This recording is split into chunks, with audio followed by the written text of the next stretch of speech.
Bueno, hola. Buen día.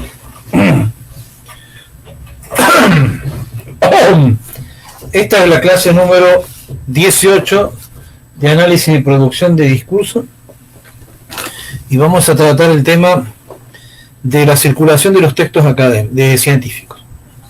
¿Dónde circulan? ¿Qué soporte tienen esos textos hoy, en el siglo XXI, que es un poquito diferente como sucedía en el siglo XX?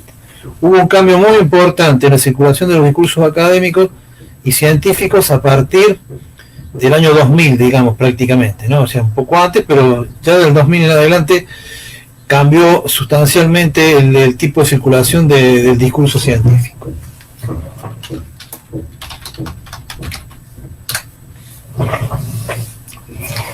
Bueno,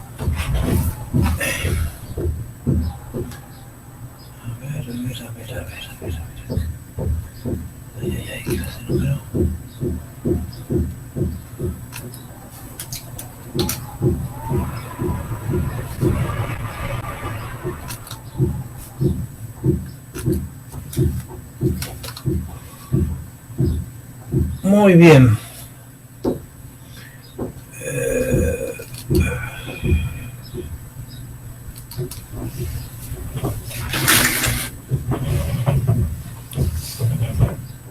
Me ven ahí bien, ¿no?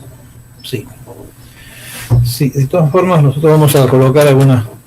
Recuerden que esta es la clase número 18, es la penúltima clase. Nos queda solo una donde vamos a trabajar el resumen y bueno, normas de cita y algunas cuestiones de conectores. O sea, vamos a hacer un pequeño, ese va a ser un mosaico, esa clase, donde vamos a poner una serie de cuestiones que quedaron sueltas de otras clases, sobre todo cómo hacer un resumen según las normas de Van Dijk. Muy bien, el tema de hoy es la circulación del discurso científico. ¿Cuál es el problema central hoy? En el siglo XX, el problema que nosotros teníamos es que el acceso a la información era bastante restringido. Nosotros tenemos una universidad gratuita, pero no en todos los países la universidad es gratuita. De todas formas, las universidades solamente había universidades en las grandes ciudades. O sea, ustedes piensen que, por ejemplo, la UNPA no existía en el siglo XX. A finales del siglo XX, cuando se crea la Universidad Nacional de la Patagonia Austral, creo que es 1994 aproximadamente, yo no estoy muy seguro, pero es a finales del siglo XX, o sea, ya terminando. Por lo cual podemos decir que en el siglo XX las universidades funcionaban en las grandes ciudades. Ustedes saben que hay una política de, por ejemplo, la Universidad de La Matanza, la Universidad de San Martín, son todas universidades nuevas. No solamente estaban en las grandes ciudades, sino que estaban en el centro, o sea, cerca del centro de las ciudades. Por lo tanto, a las personas que vivían en las periferias se les dificultaba ir a la universidad. Esa es una primera cuestión que debemos decir. El tema de los textos también, la circulación del conocimiento era restringido porque estaba restringido a los libros y a las revistas académicas o científicas en papel. Las revistas científicas en papel había que, digamos, anotarse, inscribirse, pagar una suscripción para que te llegara la revista. Para leer las revistas académicas, ¿qué hacía un estudiante normal en el siglo XX? Bueno, iba a las bibliotecas. Por lo tanto, el gran centro de concentración de la información científica eran las bibliotecas universitarias, porque no eran cualquier biblioteca, sino las bibliotecas universitarias o las bibliotecas como la Biblioteca Nacional, ¿no? O sea, bibliotecas centrales. Eso hacía que, por ejemplo, tuviera mucho sentido a lo mejor hacer un viaje a Europa para ir a buscar información, ¿no? O hacer un viaje a Buenos Aires para ir a buscar información. Y después esa información tampoco existía la fotocopia, o la fotocopia o no te permitían fotocopiar los libros, por lo tanto la información también había que anotarla, o sea, era bastante más arduo el conseguir información. La cuestión también tiene que ver con, por ejemplo, con los libros. Eventualmente uno podía comprar un libro en Europa y que te lo mandaran por correo, Pero bueno, en el caso de los libros agotados, o sea, que aquellos libros que ya no se editan, no, eso no es posible. Cuando un libro está agotado, la única forma de acceder al libro es ir a una biblioteca donde el libro esté, o conseguir a alguien que tenga una colección privada y tenga ese libro. Y el tema de la fotocopia, bueno, la tecnología de la fotocopia se desarrolló sobre todo en los años 80. Tampoco es algo tan antiguo. Antes existían publicaciones que se llamaban mimeografiadas, o sea, en los años 70 se mimeografiaba, o sea, se tomaba nota de las clases y un estudiante después las pasaba a máquina y se las imprimía en un sistema que se llamaba de mimeógrafo. ¿No? Se veía bastante mal, uno se terminaba arruinando la vista, etcétera. Con lo cual, nosotros podemos decir que hoy tenemos otra forma de circulación. Pero a la vez se produce una paradoja, porque se lee menos, o sea, se lee mucho, pero se lee de poca calidad. Y ese es el gran problema que nosotros tenemos actualmente. ¿Cómo hacemos para organizar nuestro tiempo y nuestra estrategia para no perdernos en esa selva, en ese bosque de un montón de textos que hablan de temas muy variados y ir exclusivamente a aquello que nos interesa? ¿No? Porque el tiempo es importante, una carrera lleva 5 o 6 años hacerla. Mientras mejor nos organicemos, menos tiempo vamos a perder en realizar la carrera. Y después, cuando uno trabaja, no tiene mucho tiempo de acceder a material, necesita tener una estrategia para actualizarse, porque si no la carrera se desactualiza rápidamente. O sea, la universidad te da la formación inicial, pero después la formación profesional es algo que alguien tiene que conseguir con la práctica y con la actualización permanente. Por eso ustedes habrán visto que los mejores médicos, siempre uno va al consultorio de un médico que es reconocido y van a ver que tiene un montón de cuadros con cursos que ha hecho. O sea, cualquier profesional que quiera desarrollar su profesión, que quiera tener una posición en ese campo importante, tiene que actualizarse permanentemente. Esa es una condición. Y entonces la estrategia para hacer eso sin perder el tiempo en meternos en la selva de los discursos que circulan es bastante importante. Y también el tema de la calidad de información. Piensen ustedes que ahora que la Defensoría del Público está produciendo un texto para un nodo, un acceso, digamos, a una página para poder consultar por fake news, o sea, noticias falsas, ¿no? Lo cual es un gran problema de nuestra época, que las redes, por un lado, permiten mayor acceso a la información. Por ejemplo, nosotros hoy podemos tener acceso de Rusia, de China, de Vietnam, países de los cuales apenas si teníamos noticias en el siglo XX. La información que llegaba de esos países era muy escasa. Hoy podemos aprender muchas cosas, incluso con un traductor podemos traducir el chino o podemos traducir el vietnamés. Entonces, el vietnamita. Entonces, claramente tenemos mucho más acceso a esa información. Pero nuestra estrategia tiene que ser mucho más fina. O sea, como profesionales para no perder el tiempo. Bueno, entonces, el principal problema ¿cuál es? Es determinar el origen y la legitimidad en el campo específico de los textos. Piensen ustedes en lo que pasa ahora con esta discusión sobre el ibuprofeno inhalado. Lo discuten en el Consejo Deliberante, lo discuten en la Cámara de Diputados. Pero ese es un problema médico. Ninguno de los que discute es médico, así que uno que puede decir del ibuprofeno, tiene que haber una opinión médica, tiene que haber un experimento, tiene que haber una investigación seria. Si no, no se puede, porque cualquier opinión es nada más que tomar lo que dijo otro, ¿no? y reproducirlo, pero si no sos médico, ¿cómo sabes si es bueno? Entonces, eso es muy importante en esta época. La información tiene un soporte, los textos siempre tienen un soporte. Ese soporte es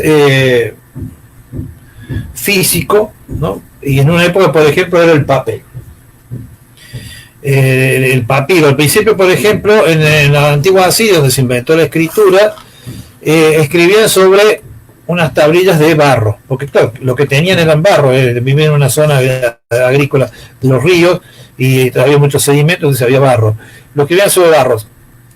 Durante las guerras, muchos de esos edificios se prendieron fuego.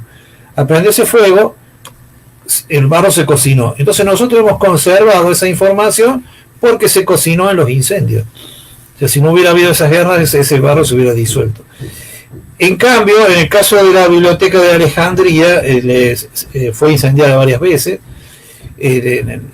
Es interesante el tema de la biblioteca de Alejandría, y allí, que era la mayor reserva de información de la antigüedad, se perdieron muchísimos textos de Aristóteles, del teatro ático, mucho material que hubiera sido interesante conocer. Bueno, sabemos solamente que existe porque se salvaron algunos catálogos o porque estaban en algunas colecciones privadas, pero mucha de la información de la antigüedad se perdió en esos momentos. Entonces, esa es la importancia del soporte. Nosotros ahora tenemos un problema, que es que el mundo digital que cambia permanentemente de tecnología. Entonces, mucha información que nosotros tenemos, por ejemplo, los disquetes de 3 pulgadas, que se usaban hace no tanto, 25, 26 años, se usaban esos disquetes. Ahora no hay ninguna máquina que los lea, ni el programa, ni dónde enchufarlos, nada. O sea, si no se consigue una máquina vieja y después se hace el paso a otros programas más modernos, ¿no? Estaban en PW, escrito en PW. ¿Qué máquina tiene un lector de PW? Entonces, claramente el mundo digital presenta un problema. El papel es bastante durable. Nosotros tenemos el libro de papel de la Edad Media, del Renacimiento, se conserva bastante en condiciones de humedad y temperatura adecuada, o sea, sin mucha humedad, en lugares relativamente secos. Los libros se conservan. Por ejemplo, piensen ustedes lo que pasa con las impresoras láser. La impresora láser imprime, sí, muy lindo, pero después la tinta se va porque no está, está sujeta al papel por electrostática. Por lo tanto, con el tiempo se borra. Eso es uno de los problemas para los escribanos, que los escribanos imprimen las actas y todo su material no en impresoras láser, sino en impresoras de chorro de tinta, que es más caro, pero ellos necesitan mantener la información, o sea, ese registro en el papel es una certificación. Ahora mucha de la información la tenemos archivada de manera digital, ni siquiera papel. Entonces, pero el problema es qué pasa si los nodos se caen, ¿no? Si una máquina se rompe, porque eso está en las computadoras centrales, ¿no? Entonces, ese es uno de los problemas que existe en la actualidad. Pero bueno, el soporte del siglo XX era sobre todo el papel, y hoy el soporte es digital. Tiene muchas ventajas. Por ejemplo, en los años 80 o los años 70, para poder ver una película y analizarla, había que ir al Fondo Nacional de las Artes o al Instituto Nacional de Cinematografía y hacer una nota, pedir un turno y que te dejaran ver la película. Y la película te la pasaban en una sala, si es que te la dejaban pasar. Películas de los años que estaban hechos de el material con el que se hacían las películas al principio era muy digamos susceptible de prenderse fuego. Entonces ese material era difícil de conservar. En cambio ahora está todo digitalizado. Nosotros podemos ver películas de Chaplin, estas películas de Lumière, que no sé si las han visto restauradas, son hermosas. Pero bueno, todo ese material que ahora se puede ver no se podía analizar en otra época. Entonces, claramente nosotros tenemos unas posibilidades de acceso a la información mucho mayores a las que había hace 30 años o 40 años. Esto no se ha traducido en un aumento de las investigaciones, un aumento de la inteligencia, un aumento de la producción científica. ¿Por qué? Bueno, porque justamente hay una pérdida en la cantidad de información. O sea, nos perdemos en un mundo de información y eso es una de las estrategias que hay que revisar. Muy bien. Los métodos del siglo XXI son básicamente digitales y nosotros vamos a ver dos cuestiones. Por un lado, el tema de la bibliografía blanca. La bibliografía blanca, cuando nosotros hacemos las referencias bibliográficas, hay bibliografía que es más importante que otra. La más importante y más seria es aquella que viene ya sea de libros publicados por editoriales prestigiosas o publicados en revistas académicas, o lo que se llaman publicaciones académicas prestigiosas que tengan evaluación de pares. O sea que los artículos hayan sido evaluados. Para saber eso, hay una página que se llama Latindex. latindex.org. Allí están evaluadas las revistas y tiene un puntaje de 36 puntos, y en esos 36 puntos, el máximo 36 puntos, se aclara qué evaluación tienen los artículos que se publican en esas revistas. El tema de las editoriales también, o sea, hay editoriales que son más prestigiosas y hay otras que son editoriales comerciales que, por ejemplo, publican libros de alguien que paga, ¿no? O sea, yo por ejemplo, escribo un libro y lo quiero publicar y pago y me lo publican, pero no pasa por ningún filtro, no es revisado, entonces eso le limita calidad. Otra cuestión que también le limita calidad es el tema de la editorial. También acá hay una paradoja. Ahora nosotros tenemos correctores automáticos, tenemos el programas como PDF que prácticamente te sacan un texto como podría para imprimir, digamos, ya confeccionado como para imprimir, etcétera. Esto hace que sea mucho más rápido imprimir, pero también hace que circule mucha información no revisada. Digamos, en el siglo XX, para dar una fecha, ¿cuál era el tema? Para publicar algo pasaba por 1000 filtros, ¿no? Editoriales, de redacción, correctores, porque era caro publicar y llevaba tiempo, era más artesanal, o sea, había que, por ejemplo, las impresoras en caliente, bueno, requería hacer todo el proceso de las letras en plomo, etcétera. Entonces, se corregía mucho, se revisaba mucho las pruebas de galera que se hacían. Entonces, la revisión, había un oficio que era el de corrector. Ese oficio ha tendido a desaparecer. Entonces, eso hace que la información que circule ahora a veces no es tan revisada como era en una época. Y eso va en contra de la calidad. Bueno, es una de las paradojas de esto, ¿no? Porque por otro lado podemos llegar a información que antes no accedían. Entonces, vamos a ver dos cuestiones, las editoriales y las publicaciones académicas. Para la calidad de las publicaciones académicas se puede consultar a Latindex.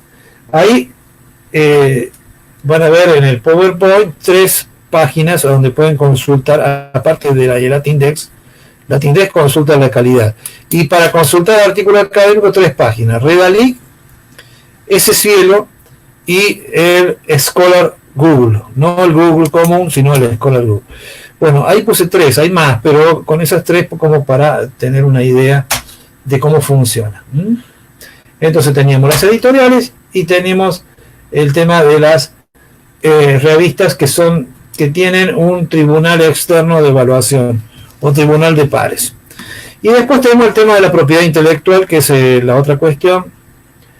La Argentina adhiere a la propiedad intelectual. Hay 2 sistemas de organización para proteger la propiedad intelectual. Uno es de registro, como el registro de propiedad del automotor, como el registro de propiedad de la inmobiliario. Hay un registro de propiedad intelectual, pero para eso hay que hacer un depósito de la obra. Si uno escribe un libro de 100 páginas, hay que llevar 3 copias de ese libro de 100 páginas o mandarlo por correo a el registro de propiedad intelectual, que eso queda en la ciudad de Buenos Aires. Se puede hacer vía internet, pero hay que mandar por correo las obras. Entonces, una vez que uno manda esas obras y están registradas, están protegidas. O sea, si alguien publica una copia de esas obras, uno lo puede demandar judicialmente. En el sistema anglosajón es un poco distinto, no se depositan las obras en un registro, sino que cuando la editorial publica, en la primera página pone una notita que se llama de copyright, ¿no? O sea, una sigla, dice copyright, derecho de copia, y al lado se pone el año de publicación. Esa primera publicación es la que ya asegura la protección, ¿no? O sea, con esos libros editados, uno puede ir a un juicio si alguien le copia, y por supuesto con el certificado de la editorial, ¿no? Es un sistema más indirecto, digamos, más sencillo, menos burocrático, pero bueno, por ahí no tan seguro. Entonces, esos son los 2 sistemas de protección. Recuerden que la propiedad intelectual está protegida de por vida. O sea, un autor de una obra puede no permitir que se la publique o publicarla y pues, recibe por ello una ganancia. Ahora, uno también puede ceder los derechos de propiedad. O sea, por ejemplo, en algunas empresas lo que se produce dentro de la empresa, que pasa con Google, pasa con todo eso. O sea, no vayan a creer que Bill Gates hizo todo lo de Microsoft, ¿no? O sea, hay un montón de gente trabajando que cede la propiedad intelectual de sus producciones a la empresa, o editoriales que por ahí te compran la propiedad intelectual. O sea, uno edita un libro, como ese libro, bueno, dice, no, yo no le voy a sacar, como yo no voy a ganar mucho dinero con el derecho de propiedad, lo cedo a la editorial. También hay otros acuerdos con las editoriales de exclusividad de edición, etcétera. La propiedad intelectual es de por vida, uno la puede ceder, pero también protege a los herederos. Los herederos tienen 70 años después de la muerte del autor. O sea, una vez que muere el autor, durante 70 años no es una propiedad para siempre, sino que es por un determinado tiempo. Esto es para que en algún momento las obras importantes pasen al dominio público, porque esto, por un lado, protege al escritor, pero por otro lado también limita un poco la expansión, la libertad de difusión de una obra. Ustedes saben que hay páginas web que muchas veces piratean, ¿no?, este tipo de obras, pero bueno, eso siempre existe el riesgo de un juicio. A ver, las violaciones a la propiedad intelectual no son de actuación de oficio, o sea, la justicia no actúa por oficio. Para que, para que haya un juicio por violación de la propiedad intelectual, el autor tiene que iniciar la demanda. O sea, tiene que denunciar. Si el autor no denuncia, no va a haber una intervención de oficio, como sucede con los delitos penales, porque es un delito contra la propiedad más civil que penal, ¿no? Entonces, claramente, en ese sentido, está limitado. O sea, por eso muchas veces cuando alguien copia, corre el riesgo de que sea denunciado. A veces no, y a veces sí. Las editoriales suelen tener una política de protección. Entonces, incluso, por ejemplo, SADAIC, la Asociación de Escritores, justamente es una asociación que suele, en nombre del autor, denunciar a las copias ilegales. Lo mismo sucede con la música. O sea, son organizaciones que defienden a los autores. Bueno, entonces esto más o menos el tema de cómo circula la información, y vamos a seguir con la última clase, que va a ser las normas de Bandic. En la última clase vamos a ver cómo se hace un resumen, y ya con esto vamos a terminar la parte teórica. Lo que haremos en noviembre es el segundo parcial, que lo vamos a organizar. Recuerden que el segundo parcial va a tener una instancia oral de unos 15 minutos, especialmente porque necesitamos certificar la identidad de todos los que participan, y también va a haber un par de trabajos prácticos para noviembre. O sea, los días de las clases, en vez de clase, vamos a publicar trabajos prácticos. Los trabajos prácticos van a tener 15 días para completarse, o sea que, a diferencia de la asistencia de clase. Y bueno, eso es, nos queda una última clase, y con esto ya cerramos este año. Esperemos que llegar a fin de año y que, bueno, la gente que promocione ya pueda seguir adelante, y los regulares tendrán un examen en diciembre. Un saludo a todos y nos vamos.